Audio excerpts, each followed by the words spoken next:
not to jump on previous games, because I don't like doing that. And one game that I don't want to talk about is that classic that we had 2 weeks ago that we now have to endure again on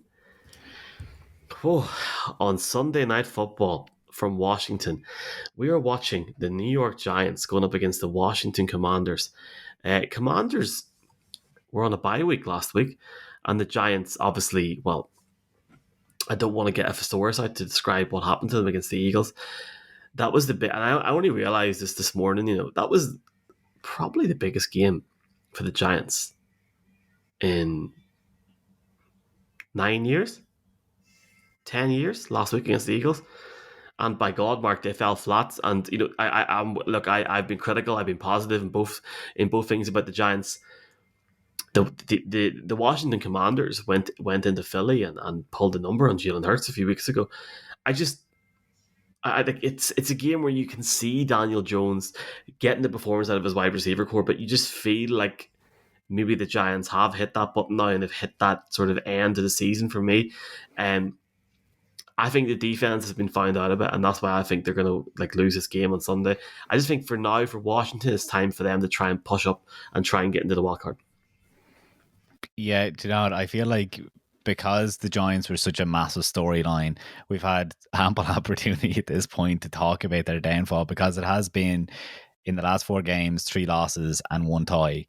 I've mentioned them on my power rankings a few times. We've been reviewing, we've been previewing, and we keep on hitting on the same points that it must become frustrating if you are a Giants fan to be told so blatantly that everything that was tweeted at you at the beginning of the season that you had a retort for because you were the right side of the win column. It's that the bounce of the ball, and I mean that's not a completely fair thing to say. They were potent on offense, but it was so blatant that it was Saquon Barkley that when he is injured, and I know I mentioned this, I don't want to completely rehash it on the review show of the week, that when he only got to play 20% of snaps, whether that's because he was benched or otherwise, partly because of the injury, they never had a backup. Like coming into this season, they had the most expensive wide receiver core, and even Giants fans would have admitted that Kenny Golladay was not close to the races, and they didn't really have a threat in the passing game.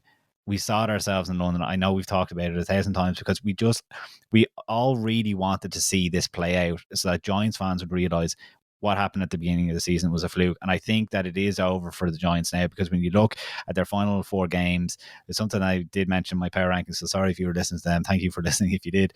But they are underdogs in 3 of their final 4 games. So that would leave them with 8 wins at the end of the season. And I don't think that gets you across the line when the Commanders and Detroit Lions are pushing for that 7th spot as well. I think that they have been found out. And like you said, with the defense, the players that were, like they were more than the sum of their parts. Like it's not working anymore. And that was the same knock that was leveled against Wink Martindale when he was with the Ravens, that his defenses didn't have staying power and that it wasn't going right or whatever. So I was sticking up for Wink Martindale for a few weeks, thinking it's absolutely crazy that Baltimore let him go, and now they're laughing, thinking this is what we saw coming, that his defense isn't sustainable. Yeah, he's able to coach guys up, but in the end, when it comes to the playoffs, they won't be able to last. Michaela, Mark, making some very valid points there on Wink Martindale. On the other side of the ball, you've got Daniel Jones, who is playing for his future in the league. You've multiple papers, multiple outlets this week talking about how maybe he should be given another chance or another year. I personally think that's ridiculous.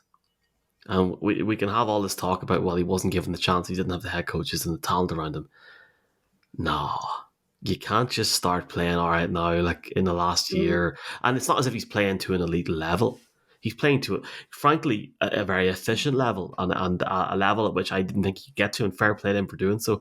But I do think it's time for the Giants to move on and get somebody, whether it's a veteran or drafting someone. That's my thoughts. And they started it, Michael, the minute they didn't pick up his 5th-year option. Like they knew themselves, the organization didn't put the confidence. So it's okay for even the Giants fans themselves to come out and say that. Like, he was never a bona fide superstar. Yeah, absolutely. And even whenever he was drafted, there was people going, "That's an interesting choice." What's your thoughts on this game, Michaela? Because it's a real sort of marker for this NFC East because we're starting to see teams pull away now. I think the Commanders would open up a uh, 2 game buffer on the Giants if they did win this weekend. Yeah, the Commanders have just come off their bye as well, so that might play into the game a little bit, that they might be more rested up and a bit more sharper.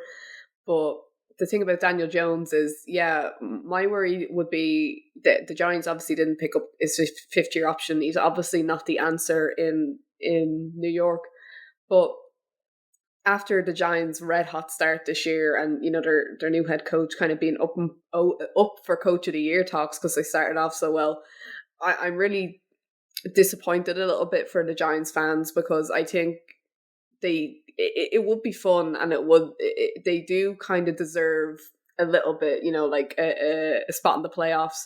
I don't think they're ever going to get to like an NFC championship or a Super Bowl, but like they should at least be in the wild card for how they started. And for the Commanders, who are kind of always disappointing every year, to be kind of sneaking up behind them with their backup quarterback, it's just such a Commanders thing. It's a little bit infuriating. But my worry is for Giants that if they move on from Jones, and they'd have to get a really good. I don't think they should go for someone in the draft. I think they need to get a really good veteran, maybe like someone like Jimmy G or something like that, to see what they can do with a good quarterback. But I think the Commanders are they're going to beat them this week, because I think the Commanders, like I said, they just snuck up a little bit, and the Giants, like you guys say, rely too much on Saquon Barkley, and Daniel Jones doesn't seem to have connection with his receivers. Kenny Galladay is $72 million and it's just not in the picture. So I think the Commanders will win, and I think the Giants probably, like I think I said this before, they'll limp on into the playoffs if they get in. Absolutely, yeah. I'm actually. I think I've been talked around here to watch that game on Sunday night. It's gonna be a good game. It'll finish 7-7. Oh, jeez. 10-10. No, it'll be a tie. It'll be a tie. Don't worry. Yeah, It'll no, definitely be a tie. to sum it up, because I didn't know, are we talking Giants or talking the whole game? I must have like distracted myself. I put a lot of faith in the Washington Commanders. The Giants got lucky 2 weeks ago, as far as I was concerned. The Heineke and all has been balling since Carson Wentz was removed from the picture there in Washington. So I think they win this. They're on such a hot streak.